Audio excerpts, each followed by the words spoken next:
ګړی نه جلسه ده نه جلوس دی نه څه بله قصه ده، بلکې دا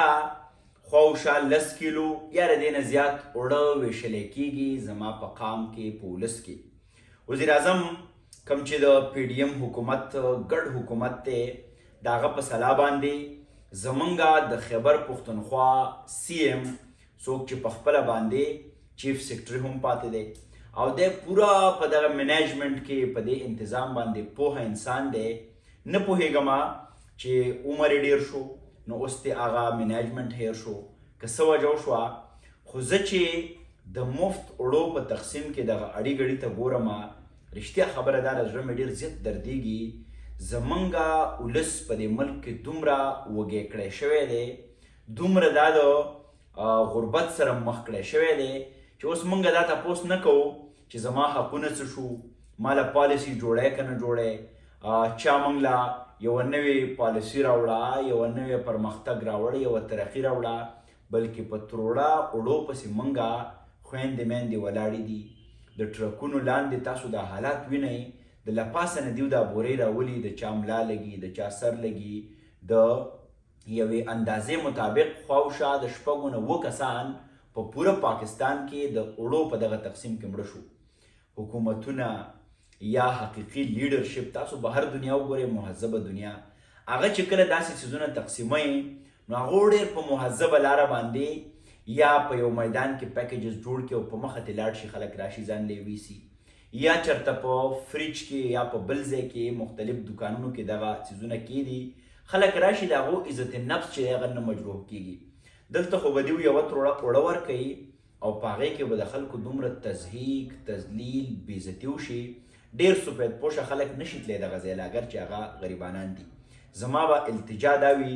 د ټولو نه اول خو زمونږ اعظم خان ته، څوک چې زمونږ کیرټیکر حکومت کې اوس وزیر اعلی دی، مهرباني وکړئ دا منیجمنټ مضبوط کړئ.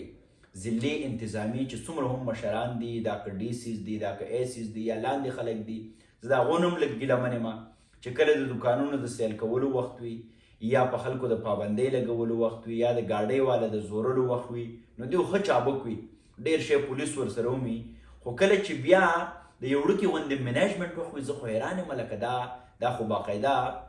کمپیټیټیو اگزامز دي ورکړي دي، په منیجمنټ خو دوی ټرینډ شوي دي، نو په کار ده چې دوی دا وړوکی غوندې مرحله چې کوم ده د اوړو د تقسیم چې دوی دا منیج نه کړه نو په دې ملک کې خو بیا ډیزاسټرز هم راځي او سیلابونه هم راځي او زلزلې هم راځي، هغه منیجمنټ به څه وکړي. زه یو ځل بیا التجا مې دا ده که چېرته حکومتي چارواکي زما غږ اوري، په کار خو دا ده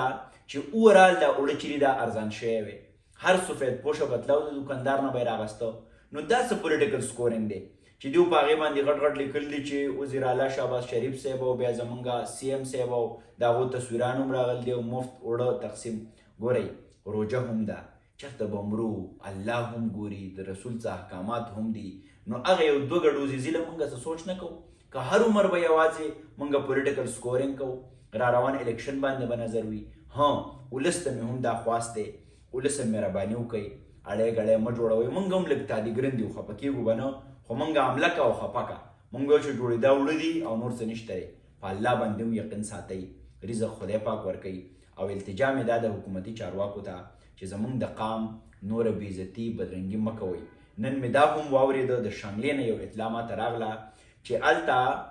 چې کوم د پی ډي ایم ګډ حکومت چارواکي دي هغو خالص خپلو خلکو له چې کوم دی نو سپارش کوي او هغه یونین کونسلو ته وړه لیږي چې کوم ځای کې هغو اوټ نه دی ګټلی هلته نه لیږي. دا څه عجیبه خبره شوه، لکه دومره مونږ د الله نه هم نه یریږو، مونږ په سیاست کې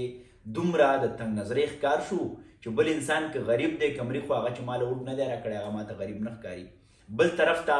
دا پکې یو انفارمیشن ماته راغله چې یو بابا و نو د هغه لاس یې مات کړی و، وی چې ولې نو د هغه په کارډ باندې کارډ یې ترې اخیستی و، بل چا اوړه ویستي و او دی چې سبا لاړ نو هغه لاس یې مات کړو چې ستا اوړه خو بېګا ته وړي دي او هغه وړي نه و. زه حیران پاتې شمه چې دا قام به اخر لکه زمونږ به سهاره څه وي، خو قام کې اجتماعي شعور پکار دی، سیاسي شعور پکار دی، خپل او پردی پیژنده پکار دی او په تیره هر هغه څوک منتخب کول پکار دی چې هغه موږ لکه اوړه راکوي که چینی راکوي که څه هم راکوي نو چې زمونږ عزت نفس چې دی چې هغه مجروح نشي. یعنې قام دومره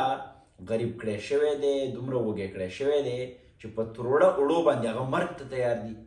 خویندې میندې مونږ ولیدي احتجاجونه کوي. نو حکومته مذاق مه کوئ په قام پورې، خندا مه کوئ په قام پورې. که اوړه ورکوئ که څه شی ورکوئ،